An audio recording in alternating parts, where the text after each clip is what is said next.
Il y a toujours une pression parce qu'il faut prélever l'organe de façon parfaite. Voilà, doucement. Ne fais pas bouger.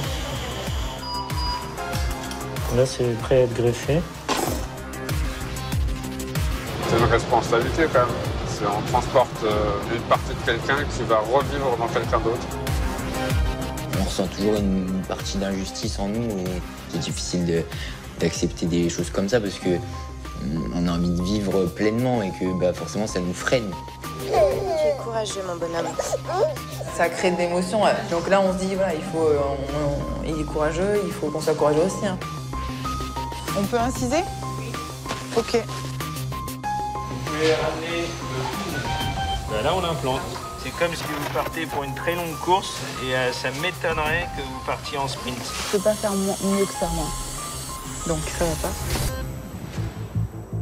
Ce matin-là, dans cet hôpital en région parisienne, alors que les couloirs sont encore vides, un homme se concentre. Il s'appelle David et il a 36 ans. S'il prend des forces, c'est parce qu'il s'apprête à livrer un long combat pour sauver la vie d'un homme. L'un de ses patients mourra dans quelques heures s'il ne reçoit pas une greffe des poumons.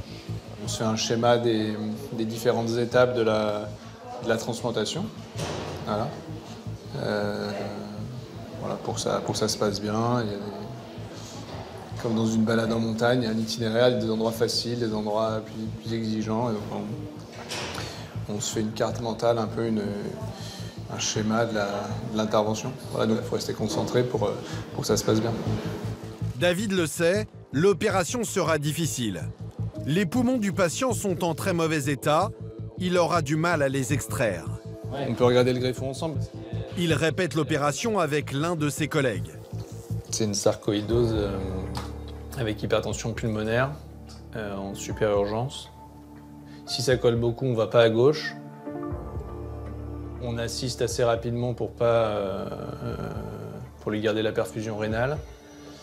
On implante à droite et une fois qu'on a implanté à droite, on va à gauche. Il n'y a plus qu'à. À l'autre bout du couloir, dans sa chambre, l'homme à qui il doit sauver la vie.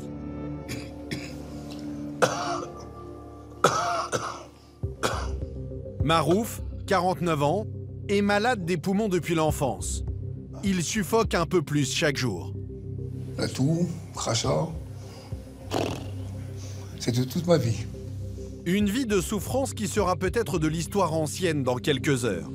Pour se donner du courage, il pense à son fils de 11 ans. On a perdu beaucoup de temps. Ça, je peux vous le dire. Moi, je sortais pas beaucoup, tout ça. On a perdu beaucoup de temps ensemble. Père et fils, là, ça va être...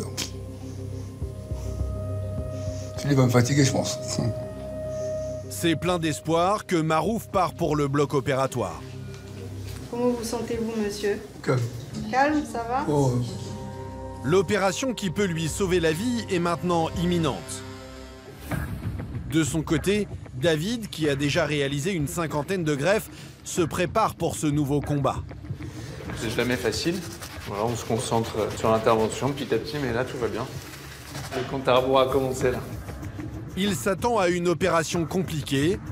Il ne sait pas encore à quel point. On y va? Allez, incision.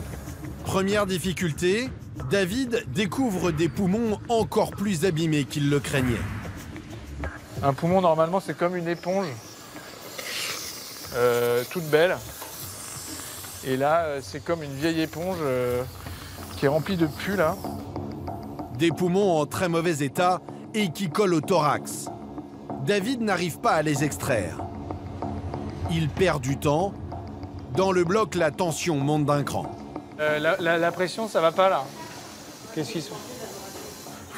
Non, mais il faut le dire, les gars. Si vous nous le dites pas, on peut pas le deviner. Donc vous nous dites, il n'y a pas de tension, ça va pas et tout, comme ça on réagit. Et très vite, il rencontre un autre problème. Marouf perd beaucoup de sang.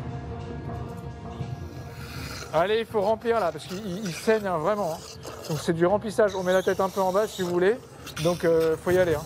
Ce que tous les chirurgiens redoutent pendant une intervention est en train d'arriver. Le cœur montre des signes de faiblesse. Le cœur est en train de s'épuiser là. C'est comme un marathonien qui n'arrive plus à avancer, quoi. Il peut plus, il va s'arrêter. David doit rapidement trouver une solution. Il décide d'arrêter le prélèvement du poumon et de poser cette machine pour aider la circulation du sang et soulager le cœur. Ça va lui faire du bien, là. Je peux te dire que... ça va mieux tourner, là. Ça va, les gars? Grâce à son sang-froid, David stabilise le patient. Il peut maintenant reprendre la greffe. On a enlevé le poumon droit, là. On va prendre le greffon. 4 heures après le début de l'opération, le chirurgien implante enfin le premier poumon. Une fois l'organe greffé, moment décisif, David va savoir s'il fonctionne dans son nouveau corps. Bah, ça y est, le poumon droit est greffé. Donc là, on a fait la moitié de l'opération. C'est pas facile, mais on s'y attendait. Et voilà, on va faire la même chose de l'autre côté, on va s'appliquer. Le poumon vient de se gonfler d'air. Une première victoire pour toute l'équipe. David est soulagé, mais il n'a encore fait que la moitié du travail. Donne-moi Rezzano, ciseaux. Ça n'est que 3 heures plus tard qu'il implante le deuxième poumon. Après 12 heures d'intervention, Marouf ressort du bloc. Nous prendrons de ses nouvelles dans quelques jours et découvrirons un résultat spectaculaire. Le foie, le cœur, les reins ou les poumons. Faut que je respire. Lorsque nos organes sont défaillants, que notre vie est en danger, il reste un espoir. Oui, c'est l'agence de la biomédecine, bonjour. J'appelle pour faire une proposition de foie. La greffe, comme pour une machine, une pièce qui en remplace une autre. Donc là, il se recolore. Là, il est bien rose. Derrière cette prouesse médicale, des héros du quotidien. Des hommes et des femmes sur le pont 24 heures sur 24, les chirurgiens. Là, on se dit, voilà, il est courageux, il faut qu'on soit courageux aussi. Hein. Comme Delphine, 38 ans, qui aura entre les mains l'avenir d'un adolescent. C'est une pression plus lourde quand les patients sont jeunes. Il y a plus d'enjeux, oui, c'est sûr. Incision. Une greffe, c'est avant tout une course contre la montre, pour la vie. On enchaînera sur le don d'organes, soit dans le même temps ou soit dans un deuxième entretien. Depuis le don et le prélèvement des organes, il faut prélever l'organe de façon parfaite. On a un peu de pression, mais on est entre guillemets habitué. En passant par ces chauffeurs de l'extrême spécialisés dans les transports d'urgence. On transporte une partie de quelqu'un qui va revivre dans quelqu'un d'autre. Face à eux, des histoires hors du commun, comme celle de Sacha, jeune passionné de foot, qui attend de nouveaux poumons pour chausser à nouveau ses crampons. Les nouveaux poumons, ils vont symboliser la renaissance d'une vie. Ça va bien se passer. Morgane, ce petit garçon de 16 mois, qui se bat chaque jour depuis sa naissance contre une terrible maladie du foie. Eh oui, nous fait faire des péripéties, cette sonde. Faut être acrobate un peu des fois, hein. Et Christelle, d'une incroyable générosité. J-1. Elle décide de donner l'un de ses reins pour sauver Vincent, son frère. On vient me chercher, on va partir. Je suis contente parce que mon petit frère va aller mieux. 3 des 20 000 patients français en attente d'une greffe, en attente de cet organe qui peut leur sauver la vie. C'est déclampé, hein. On va le remettre en marche.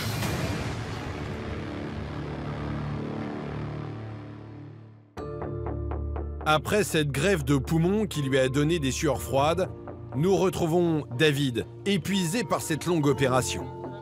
Et pour Marouf, son patient, rien n'est encore gagné. Oui, pour l'instant, c'est un succès technique, mais ça ne suffit pas à être un succès pour le monsieur. Comment vous vous sentez? Un peu fatigué, voilà. On va aller se reposer. Mais 2 semaines plus tard, les bonnes nouvelles s'enchaînent. Marouf est sauvé. Il n'en revient pas lui-même. J'ai tout fait. Je respire à 100%. C'est un changement total. Même moi, j'y crois pas. C'est magnifique. Une renaissance, À 49 ans, il peut maintenant s'imaginer une nouvelle vie. Grâce aux poumons d'un autre, il a trouvé un second souffle.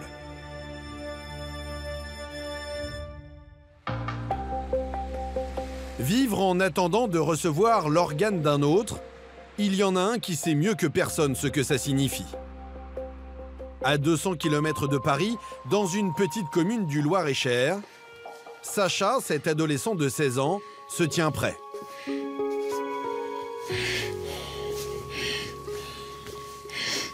Sa respiration parle d'elle-même. Malade depuis l'enfance, lui aussi attend une greffe des 2 poumons. Et aujourd'hui, le moindre effort lui est insupportable. Ah, je suis mort. Il fait trop chaud. Hein. Faut que je respire. Ça m'a tué. Je te jure. Cette situation, Sacha l'a déjà connue il y a 3 ans. Il a reçu une première greffe, 2 poumons que son corps n'a pas acceptés. T'as réussi à trouver ce que tu voulais? Oui. Donc t'es prêt. Ça m'a tué. Sacha le sait, sans cette 2e greffe, sa vie est menacée. Depuis ce matin, il est à nouveau inscrit sur la liste des patients en attente d'un organe. Une situation difficile à vivre, surtout pour un adolescent.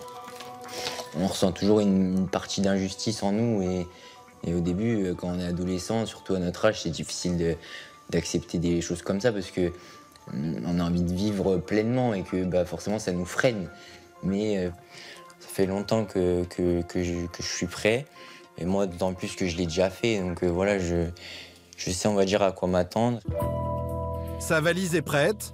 Sacha attend maintenant un greffon compatible.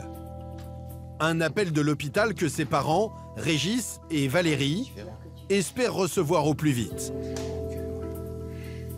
On ne s'imaginait pas qu'une 2e greffe, ça puisse être possible. Mais voilà, on est devant, là, on est tout prêt et on est prêt à affronter le challenge. On ne peut être que fier de toi, ça c'est évident. Ouais. Et puis, c'est vrai qu'il a une force mentale. Ouais, il nous a appris plein de choses quoi, sur la vie, malgré son jeune âge. Ce qui donne cette force à Sacha, ce qui le fait tenir, c'est son rêve. Car il a une passion, le foot. Après la greffe, il espère pouvoir à nouveau fouler un terrain. Pour l'instant, il doit se contenter des gradins. De plus pouvoir pratiquer sa passion, c'est dur quand même. Donc je suis pressé. Pour moi, les nouveaux poumons ils vont symboliser la renaissance d'une vie un peu, si tu veux. C'est un nouveau chapitre, quoi. Et terrible réalité, c'est un drame, quelque part en France, qui va lui permettre de commencer cette nouvelle vie.